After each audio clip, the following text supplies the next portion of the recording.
जय Hind friends, I hope everybody is fine.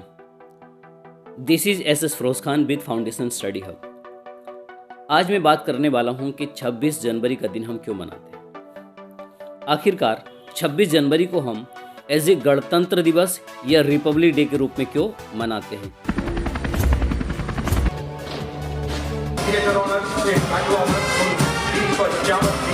आज के दिन का क्या महत्व है।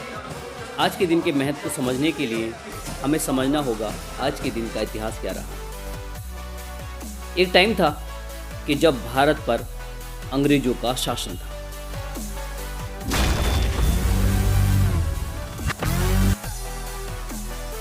ये अंग्रेज वर्तमान के इंग्लैंड या ब्रिटेन, जिसको कभी कभी यूनाइटेड किंगडम कहा जाता है, वहां से आए थे। इंग्लैंड में अंग्रेजों ने एक कंपनी बनाई जिसका नाम था ईस्ट इंडिया कंपनी।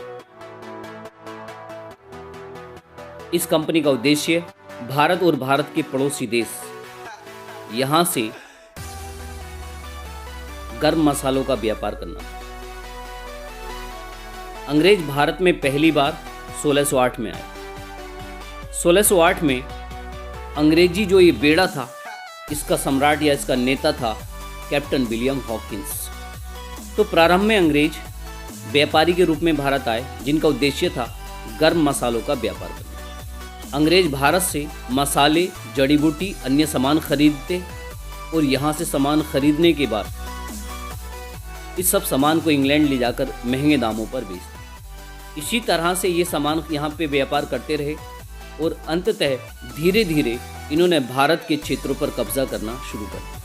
इन्हीं सब घटनाओं के चलते एक टाइम आया 23 जून 1757 का। तो 1757 में एक युद्ध हुआ जिसका नाम है प्लासी का युद्ध। यह युद्ध वर्तमान के पश्चिम बंगाल के नादिया जिले में हुआ। इस युद्ध में अंग्रेजी सेना का कमांडर, जिसका नाम था रॉबर्ट क्लाइव, और भारतीय जो सेना थी, इनका नेता था बंगाल का नवाब सिराजुद्दौला। रॉबर्ट क्लाइव ने के नवाब सिराजुद्दौला के मुख्य सेनापति मीर जाफर को लालच देकर अपनी ओर शामिल कर लिया। इस युद्ध में भारतीय सेना 50,000 से ज़्यादा थी, जबकि अंग्रेजों की सेना महज 3 से 4,000 थी। इतनी कम सेना होने के बावजूद भी अंग्रेज इस युद्ध को जीत गए और भारतीय सेना हार जाती। इसका मुख्य कारण था बंगाल के नवाब सिराजुद्दौला के मुख्य सेनापति मीर जाफर का धोखा देना। और इस युद्ध से ही भारत में शुरुआत होती है ब्रिटिश शासन की, अंग्रेजी शासन की। आज से ठीक 7 वर्ष बाद एक और युद्ध लड़ा गया जिसका नाम है बक्सर का युद्ध। यह युद्ध 22 अक्टूबर 1764 में लड़ा गया। आज जो बिहार राज्य है, तो बिहार में एक जगह है जिसका नाम है बक्सर, तो वहीं पे यह युद्ध लड़ा गया। इस युद्ध में भारत की ओर से मुगल शासक शाह आलम द्वितीय, लखनऊ, जिसका प्राचीन नाम था अवध, वहाँ का सम्राट था सिराजुद्दौला, और पश्चिम बंगाल का या बंगाल का उस टाइम का नवाब था मीर कासिम। इन तीनों की संयुक्त सेना और अंग्रेजों के मध्य यह युद्ध लड़ा गया। इस युद्ध में अंग्रेजी सेना का कमांडर था हेक्टर मुनरो। इस युद्ध में भी अंग्रेजों ने भारतीयों को परास्त किया और यहीं से शुरुआत होती है वास्तविक ब्रिटिश शासन की। तो अंग्रेज भारत में आए थे एज ए व्यापारी के रूप में, अब यहाँ से वो करने लगे हैं भारतीयों पर शासन। भारत पर कब्जा करने के बाद अंग्रेजों ने भारतीय जनता का बहुत ज़्यादा शोषण किया। इतना शोषण किया, मतलब इतना सताया, यदि उस घटना को हम आज फील कर लें तो रूह कांप जाए। अंग्रेज भारतीयों पर इतना टैक्स लगाते थे, यदि भारत के उस समय के किसान अपनी पूरी फसल भी अंग्रेजों को यदि दे दिया करते थे, तब भी उनका टैक्स नहीं भरा जाता था। और तो अगर भारतीयों के द्वारा कोई छोटा अपराध भी हो जाता तो अंग्रेज उसको कड़ी सजा देते, जबकि अंग्रेजों के द्वारा अगर कोई बड़ा अपराध भी होता था तो अंग्रेजी हुकूमत के द्वारा उनको मामूली सी सज़ा दी जाती। अंग्रेजों ने भारतीय जनता का बहुत ज़्यादा शोषण किया।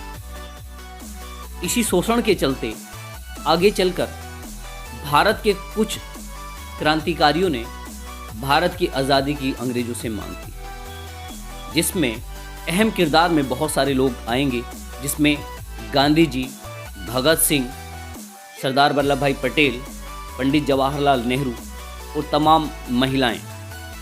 भारत के सभी धर्मों के लोगों ने भारत की आज़ादी को लेकर संघर्ष किया। तो जैसे हमने जाना, अंग्रेजों के गुलाम थे। अंग्रेज हमारे ऊपर हुकूमत तो करते थे और भारतीय जनता का बहुत ज़्यादा शोषण करते थे। जब ये शासन चल रहा था ब्रिटिश का, तब उस टाइम पे 28 दिसंबर 1885 को एक संगठन बना जिसका नाम है कांग्रेस। अब इसी कांग्रेस की हर साल बैठकें हुआ करती थी और उन बैठकों को हम अधिवेशन के नाम से जानते हैं। तो कांग्रेस की हर साल की बैठक अलग अलग शहरों में हुआ करती थी। 1929 का जब वर्ष आया, तब कांग्रेस की बैठक हुई थी लाहौर में। लाहौर पड़ता है पाकिस्तान में। तो जब पाकिस्तान में लाहौर में ये बैठक हो रही थी, उसी टाइम पर पंडित जवाहरलाल नेहरू ने यह निर्णय लिया था और यह एक प्रस्ताव रखा था कि हमें अब अंग्रेजों से पूर्ण स्वराज्य चाहिए। मतलब अब हम अंग्रेजों के गुलाम नहीं रहेंगे, इनको बाहर से उखाड़कर फेंक देंगे। दूसरा प्रण उन्होंने रखा कि हम प्रति वर्ष 26 जनवरी को स्वतंत्रता दिवस मनाएंगे। और ये बात थी कब? 1929 की, और ये प्रण उन्होंने लिया था लाहौर में रावी नदी के तट। तो 1929 में प्रण लिया गया और पहली बार 26 जनवरी 1930 को स्वतंत्रता दिवस के रूप में मनाया गया। 1930 से प्रति वर्ष 1931, 32, 33, 34 इस तरह से लगातार हम प्रति वर्ष 26 जनवरी के दिन को स्वतंत्रता दिवस के रूप में मनाते आए। तमाम संघर्षों के बाद अंग्रेजी हुकूमत ने यह स्वीकार किया कि अब हम भारत को आज़ाद करेंगे। इसीलिए अंग्रेजी हुकूमत ने 3 सदस्यों की एक कमेटी बनाकर भारत भेजा, जिसे हम कैबिनेट मिशन योजना या प्लान के नाम से जानते हैं। कैबिनेट मिशन ये भारत पहुंचा 24 मार्च 1946 को। इस मिशन में 3 सदस्य थे, ये sir Stafford Cripps, AB Alexander, lord Pethick Lawrence. Lawrence को इस दल का अध्यक्ष बनाकर भेजा गया। इसी कमेटी के तहत भारत में एक संविधान सभा का निर्माण किया गया। संविधान सभा ऐसी सभा जिसका कार्य है भारत के लिए एक संविधान बनाना। तो 1946 में संविधान सभा का गठन हुआ और इसी संविधान सभा ने हमारे देश का संविधान बनाया। और इस सभा ने दिसंबर 1946 से भारत का संविधान आज़ाद हुआ और 15 अगस्त को हम स्वतंत्रता दिवस के रूप में मनाते हैं। लेकिन अभी भी हमारा देश का संविधान नहीं बना था। हमारे देश के संविधान को बनाने में हमारी संविधान सभा को संविधान बनाने में 2 साल 11 महीने 18 दिन का समय लगा। और भारत की जो संविधान सभा थी, इसने भारत का संविधान 26 नवंबर 1949 को बनाकर तैयार किया। संविधान सभा ने भारत का संविधान बनाने के लिए 8 बड़ी 13 छोटी लगभग 22 समितियों का गठन किया, जिनमें से सबसे प्रमुख समिति थी ड्राफ्ट कमेटी प्रारूप समिति। इस कमेटी के अध्यक्ष थे डॉक्टर भीमराव अंबेडकर, जिनके निर्देशन में भारत का संविधान लिखा गया।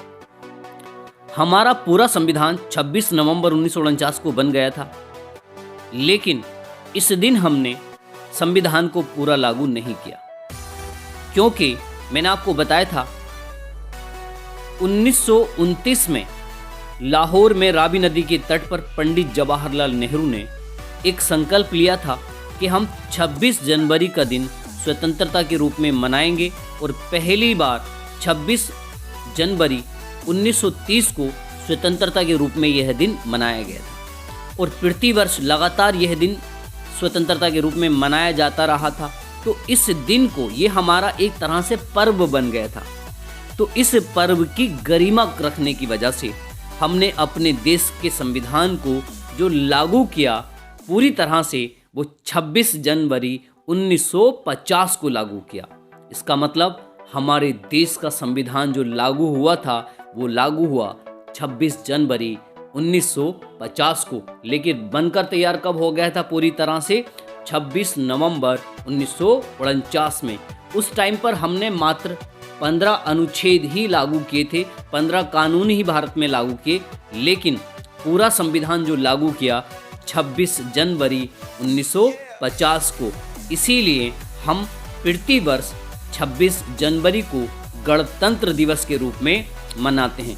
गणतंत्र दिवस मतलब ऐसा देश जहां का राष्ट्र अध्यक्ष, भारत का राष्ट्र अध्यक्ष होता है भारत का राष्ट्रपति, जो वंशानुगत नहीं होगा।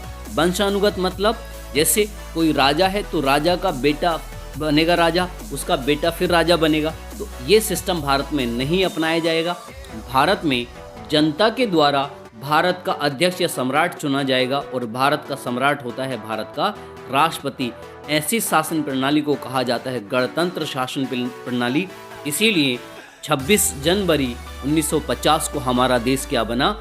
गणतंत्र बना था और इसीलिए हम 26 जनवरी को गणतंत्र दिवस के रूप में मनाते हैं। मैं उम्मीद करता हूं आपको पता चला होगा कि हम 26 जनवरी को क्यों गणतंत्र दिवस मनाते हैं। सभी के लिए जय हिंद और आप सभी को happy Republic Day. Best of luck and take care.